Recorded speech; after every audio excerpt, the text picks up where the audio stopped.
In this episode, we explore the idea of national unity through the lenses of two great presidents, but also through the lens of an unexpected and surprising statesman who was a precursor to the idea of national unity in modern America. Let's begin. Patriotism, faith, national unity, education, fiscal responsibility, civility, the values that define America. Fascinating stories and talks from America-loving patriots dedicated to preserving freedom, opportunity, and justice. Welcome to the Friends and Fellow Citizens podcast.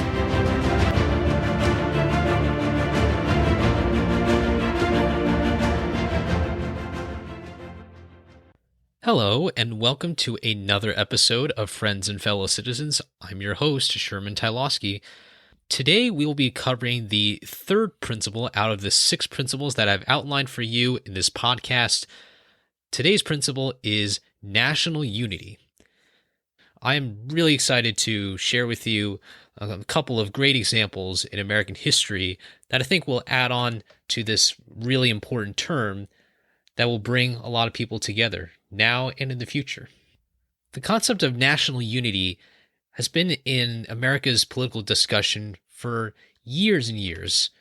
Ever since the beginning of this country, we have found ways to come together, and unfortunately, we have also found ways that do not preserve national unity.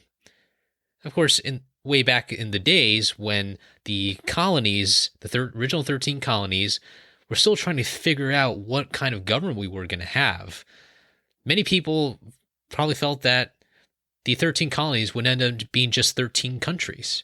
I don't think a lot of people at that time would have thought that there would be any chance that even 13 small colonies in the midst of all these grand empires at the time would even survive.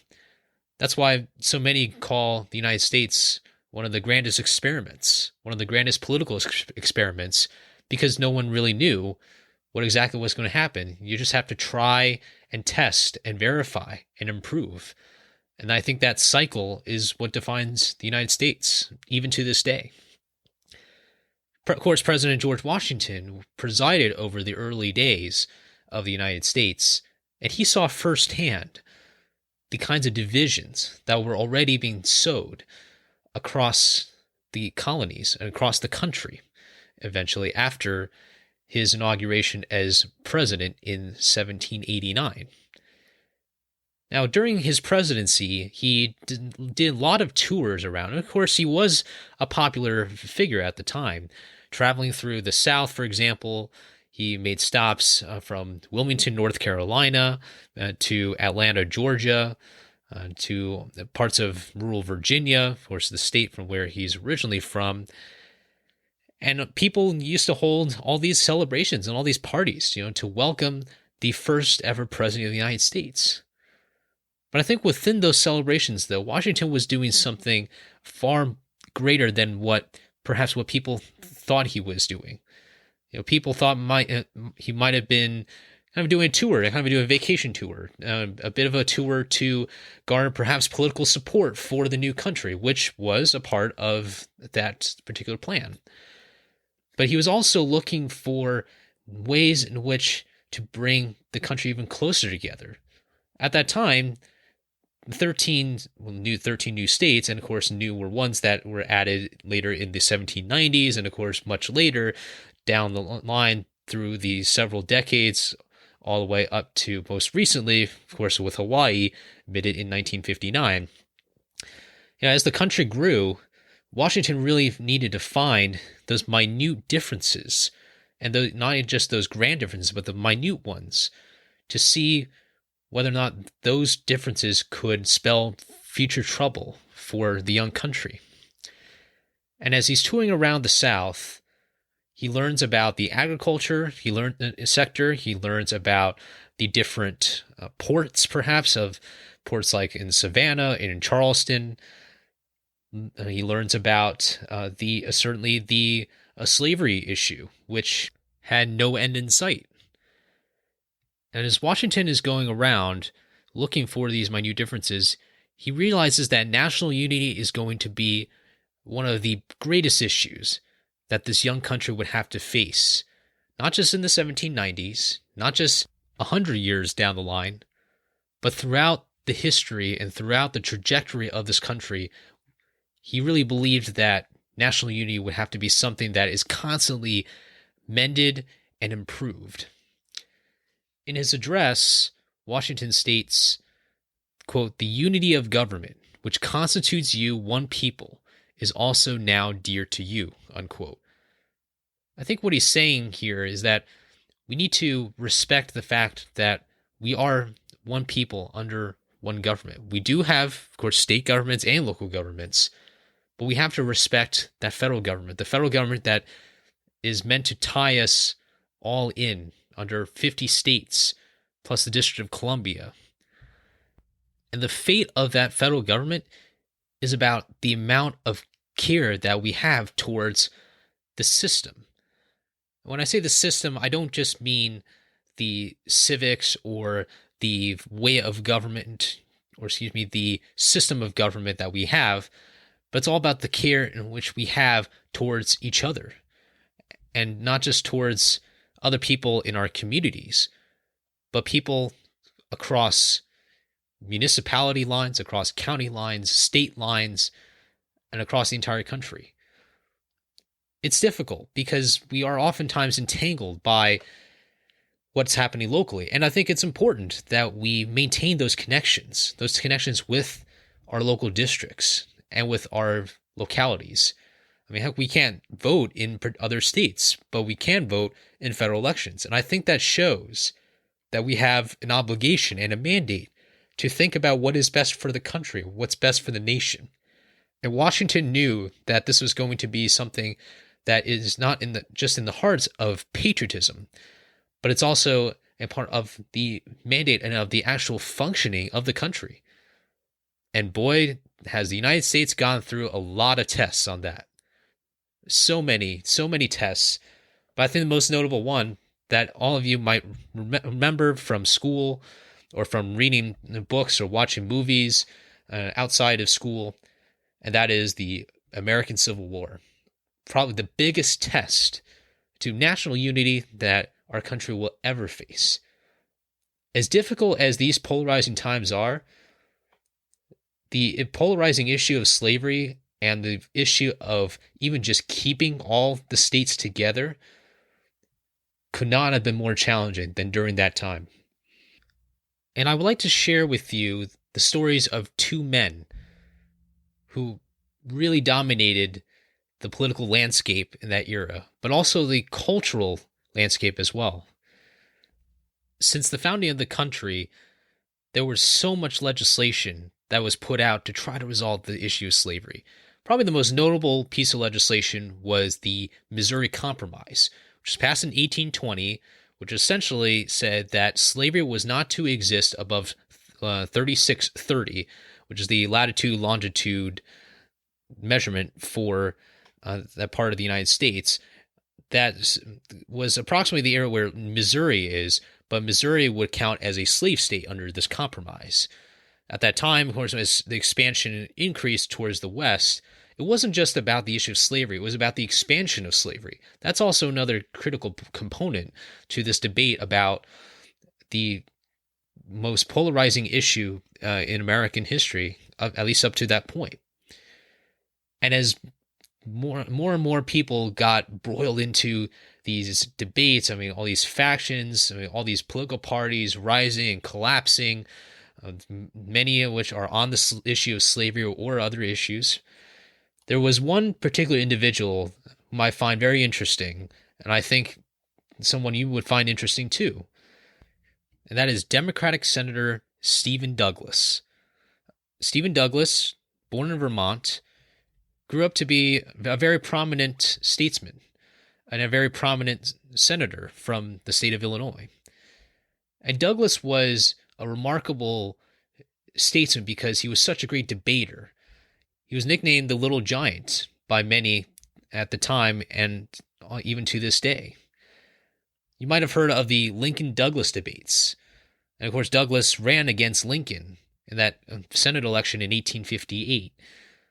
And even though Stephen Douglas had won that election, I think he inadvertently brought, of course, another individual, and that, of course, is Abraham Lincoln.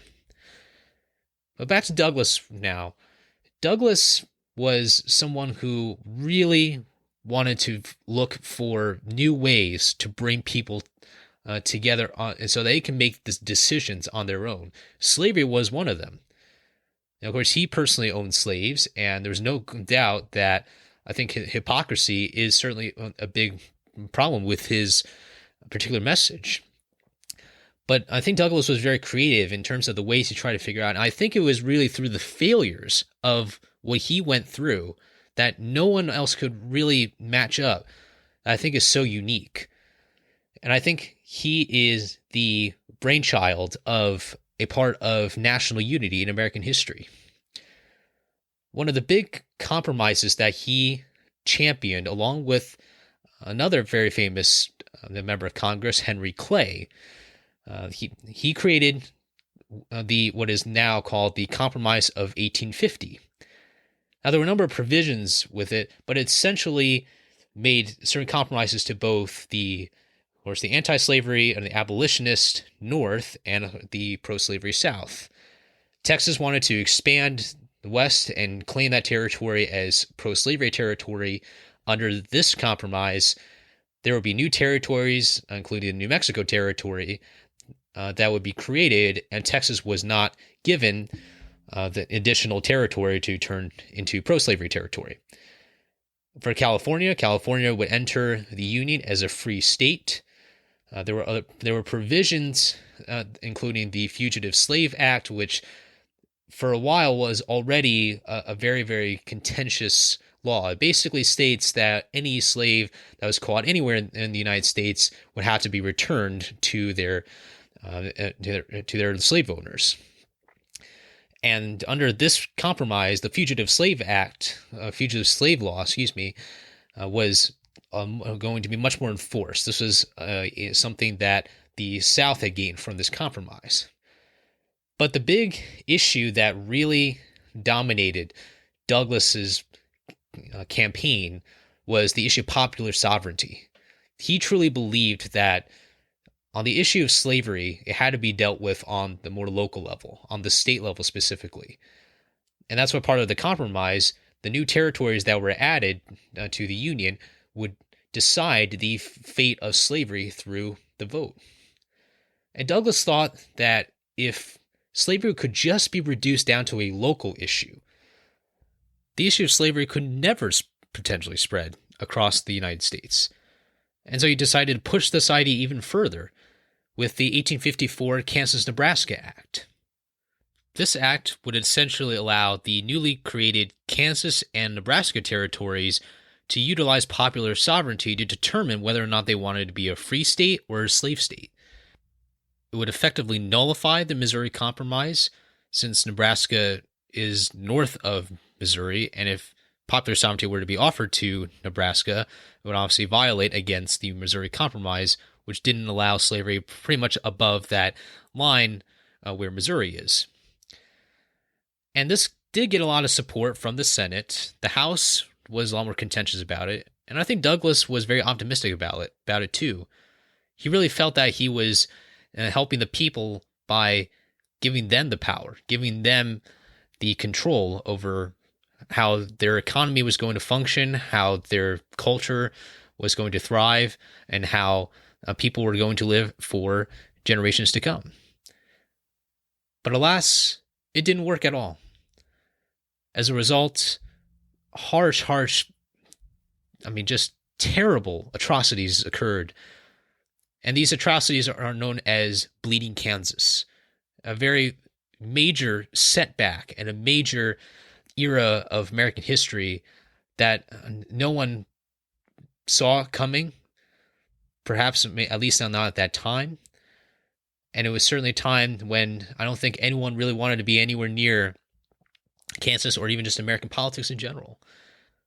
Pro-slavery people and abolitionists flooded into Kansas in time before that referendum in the Kansas Territory, whether or not it would be a free state and a slave state. And this unfortunately resulted in clashes, it resulted in massacres, in looting, in intimidation, and just increased partisanship. And it just got so out of control. President Pierce couldn't do anything about it. Certainly the next president, President Buchanan, didn't do anything about it. Not to mention the fact that the infamous Supreme Court case, the Dred Scott decision, made things even worse. And it just simply let the slavery issue spill out across the country, out of control, with no end in sight to the issue. And as these terrible events unfolded, Senator Douglas really had to think about what he was advocating for. He had to rethink popular sovereignty and slavery. And I think over the years, throughout the 1850s, I think he learned a lot about what he had done to put slavery and to put his personal interests and party interests and the interests of a few over the integrity of the nation. And I don't think he could have taken any more of what was happening. And he realized that he was facing a lot of political backlash. He realized not only that he was getting backlash, of course, from the North, which hated this expansion of slavery, but he also faced pushback from his own party. In fact, over the years, even as he was serving under the President Buchanan administration, he realized that the divisions within the Democratic Party were so great, were too big to bridge. He truly believed that war cannot happen, that we had to figure out another way to resolve the issue. And again, leaving hindsight behind, this was a really major position that he decided to take. And he feuded with President Buchanan's administration. President Buchanan was quite adamant that secession was inevitable, that they couldn't do anything about it, that it didn't say in the Constitution that, well, there's not really anything that we can do legally speaking, so I guess, if South Carolina were to secede, or if Texas were to secede, or any of these states were to secede, I guess that's just the way it is. But Douglas really felt that this was just not going to be anything good for any part of the United States of America. He really saw the country fracturing. And now we switch to Lincoln. Lincoln realized that even within his Republican Party, he knew that not everyone was going to get along with his position. He knew that even his voice was quite the minority across the country.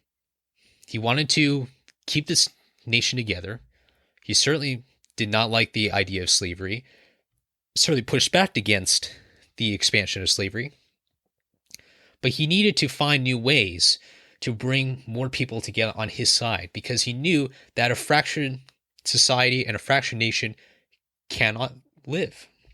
And as he debated with Douglas, he brought up some really great points that really made Douglas a hypocrite, especially on the morality of slavery. Lincoln directly challenged Stephen Douglas about whether or not slavery was morally right or morally wrong. And Douglas said, well, you can't really look at that as a fair question because the Constitution essentially permits slavery. That was his position. And even though Douglas won that Senate election, there was no doubt that Lincoln rose to national fame.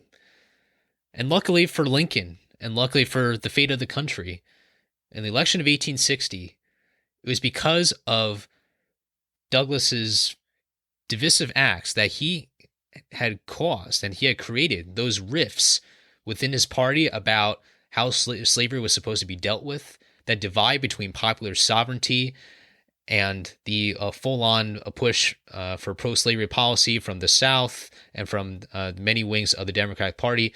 Those rifts fueled the rise of Lincoln. Many people might not know that Lincoln actually won about 40% of the popular vote in 1860. He did win the Electoral College, but it was because of that split party, that split divide between Stephen Douglas's wing, who by the way came in third in that election, and the other wing, which was the predominant one, the more dominating one of the Democratic Party, led by Vice President John Breckinridge.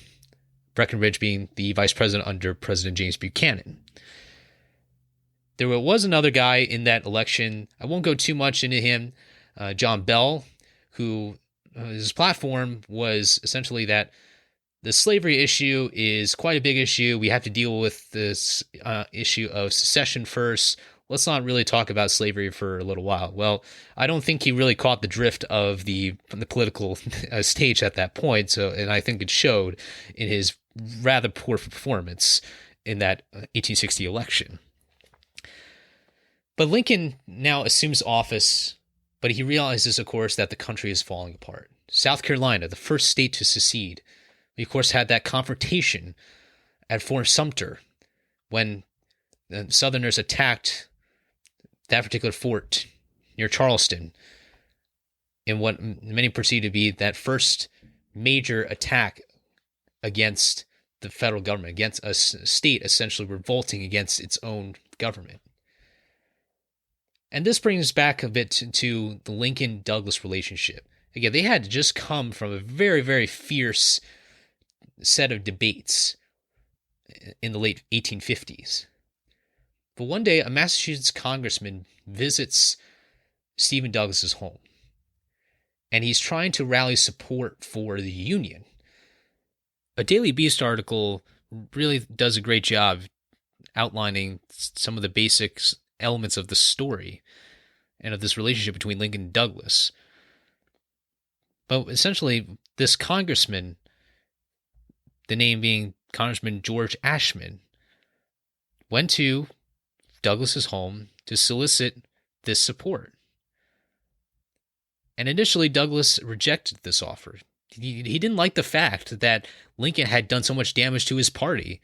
Lincoln, of course, being a Republican, Douglas being a Democrat himself, and Douglas realized that his political profile and image had really sunk quite a bit, in part because of that disastrous 1860 election that he went through. And right around then, Lincoln was crafting a proclamation to rally people behind the federal government, which had just lost that Fort Sumter not too long ago. And Douglas listens to this proclamation that Lincoln reads him. And Douglas says, quote, "Mr. President, I cordially concur in every word of that document, except that instead of a call for 75,000 men referencing the number of troops to clamp down on this rebellion, Douglas says, I would make it 200,000. You do not know the dishonest purposes of those men, the rebels, as well as I do," unquote. He even helps Lincoln with the strategy to figure out where these Southern rebels were perhaps going to strike next. A major turnaround, perhaps for many people who might have figured that Douglas was going to walk into the White House and tell Lincoln that he was probably the worst man he had ever met in his life, probably the worst source of political suicide he will ever encounter. But he had a change of mind, and he really realized that we have something far worse than just the Senate debates, far worse than the failures that he had made himself. He realized that this needed quick, swift, unified action. And he put his trust and put his belief and his political career into the hands of President Abraham Lincoln. One of the most notable quotes from Douglas reads, quote, "There can be no neutrals in this war, only patriots or traitors. I express it as my conviction before God that it is the duty of every American citizen to rally round the flag of his country," unquote. in this particular quote, he's talking about secession. And he truly believed that the unity of the country needed to be resolved first before the issue of slavery could really be dealt with. And this might surprise a number of us. I certainly was surprised when I initially read it. Throughout school, I did learn that, of course, this issue was about slavery, but it's a lot more than that. Even the civics test, I believe, asks a question as to, name an issue that was central to the Civil War. And of course, many people say slavery. And again, slavery was a major issue. But secession, I think, was the greatest issue at the time. Because it was people like Douglas who had that experience working in the Senate, working with Senate colleagues from different perspectives. He realized that no true conversation and no true progress could come if there wasn't any unity. And no doubt that Lincoln, whether earlier in his life or partly because of that moment, truly found that bringing people together was going to be one of the greatest legacies of this fight between good versus evil, and that good will prevail over evil if it is united, when people are leading and when people are setting aside smaller differences for a much greater cause. And Douglas became a very huge proponent of keeping the country together.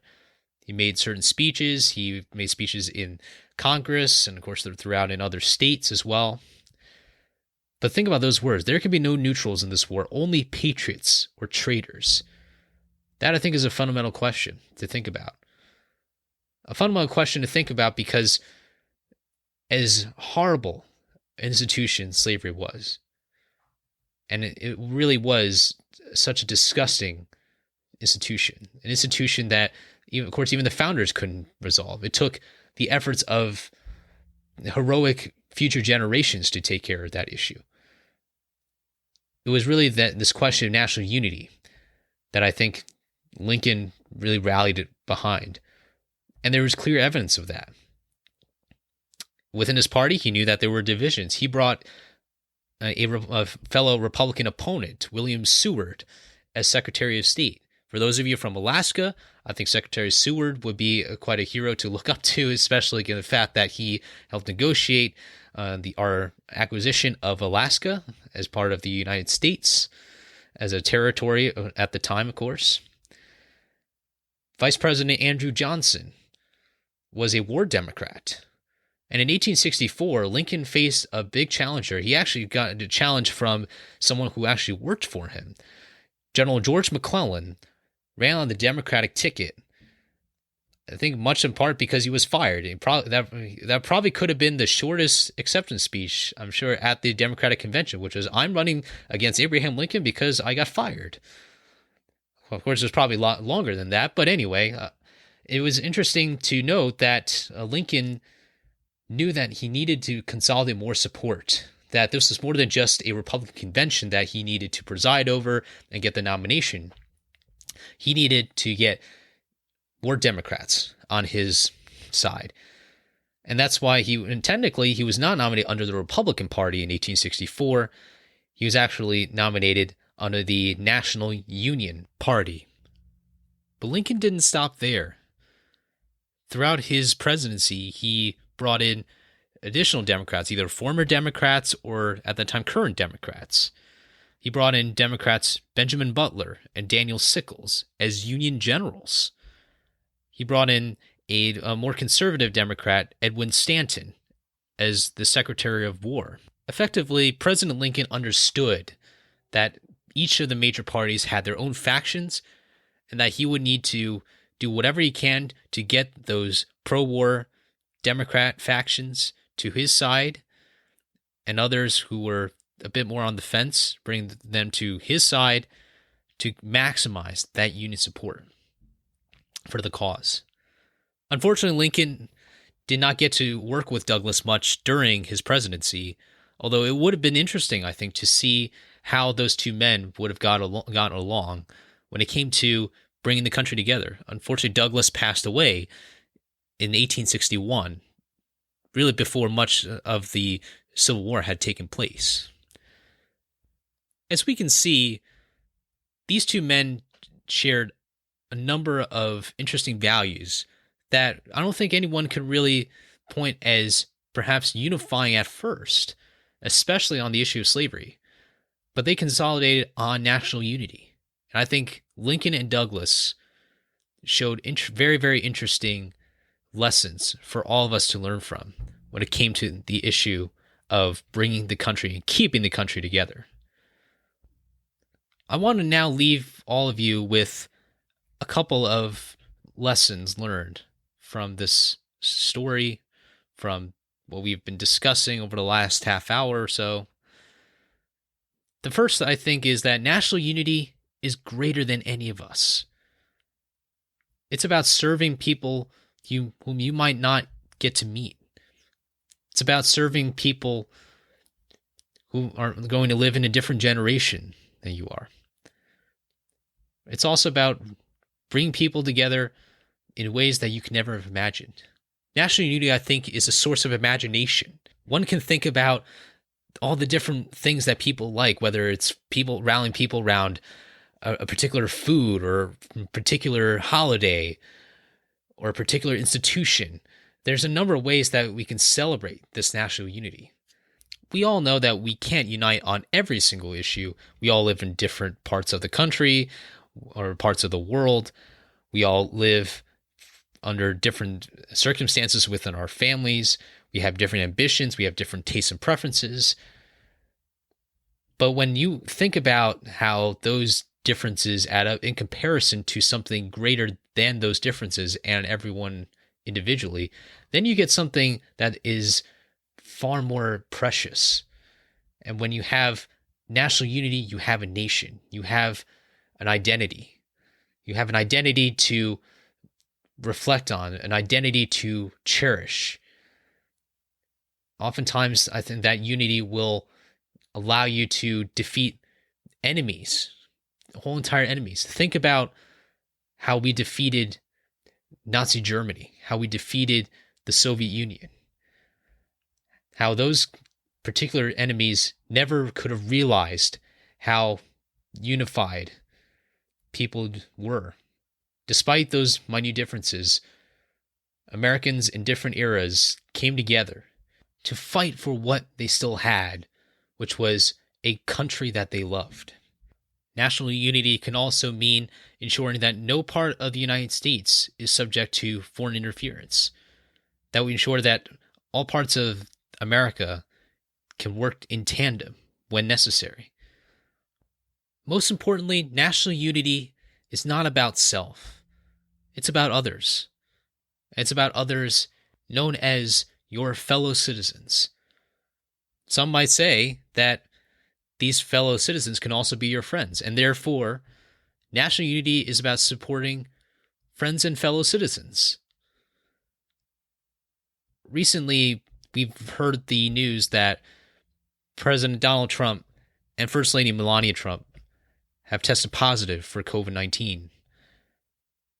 And whether or not you agree or disagree with his policies, whether or not you think the handling was great or poor, I hope that we will all keep them in our prayers, because President Trump is a husband, he's a father, he is a grandfather, and he's a human being.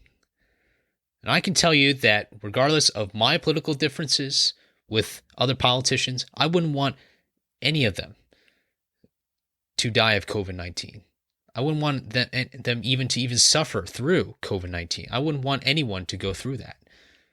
And I think it's absolutely disgusting and abhorrent when I see individuals who wish that the president dies because of pure political blindness, of pure anger and pure evil. I just can't believe that those people even exist. But I saw signs that humanity and national unity are still there, are still thriving. I was pleased when the candidate for the Democratic Party Joe Biden, said that he and his wife Jill are praying for the president and his family. On a more personal note, I was heartened when I saw a message from my friend from London. I'm going to read this message to you. He said, quote, "Condolences to your president and first lady. Much as I dislike the man, he's also a father and a husband, and I wish him a speedy recovery." Unquote. When I read that message, I felt that this was a true sign of not just respect, but of dignity, but of goodness and kindness. And I was heartened to see that there were many people like that who had their disagreements, but who knew that this was going to be a more difficult time for the president. At the time of this recording, it is election season. We know that there's going to be a lot of fights ahead of us.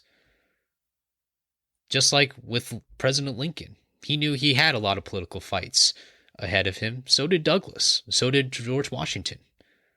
There are going to be difficult battles in the future. But if we can revolve around the most precious institutions, the most precious values that define a nation, that bring different people from all walks of life together under this great country, I hope you will join me in praying for the unity of this country, which we will bring back. It is polarized now. There's no question about it. But let's work on that. Let's bring this country back together again. It will take time. But the grandest things in history have always taken time. Nothing has ever been a light switch. It's about all of us coming together, putting our efforts together, and creating something even more beautiful, even more grand, and better for all of us and for future generations until the end of time. President Lincoln said that a house divided cannot stand. So let's build a house together that can withstand the inclement weather of political divisiveness and build a loving home for ourselves, but most importantly, for those who will come after us.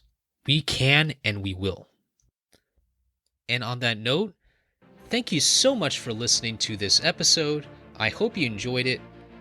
If you like this episode and this podcast, make sure you subscribe and share this show with your friends and family. Have a great rest of your week. Take care, and I'll see you at the next episode of Friends and Fellow Citizens. So long.